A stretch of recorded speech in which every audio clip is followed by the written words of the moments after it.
Susan the Librarian here with how to read or listen to books on Libby if you have a Kindle. The very, very short version is that if you have an actual Kindle where you can download apps, download the Libby app and make sure to not select Kindle books because that will just confuse it. You should be able to do that in your app store.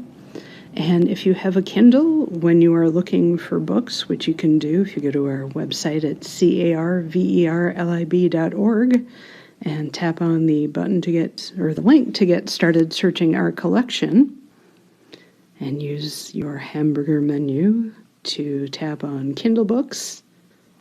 And then I'm going to filter the ones that are available now. Any moment now this will pop up.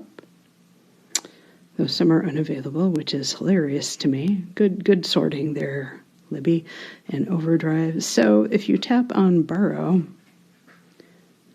what's going to happen after you sign in is that it's going to take you to the Amazon page and let you sign in there, and it'll be done in your usual way. You download ebooks there. You will need your Amazon username and password in addition to your library card and PIN to get this done. If you have any questions about this, let us know. Thank you.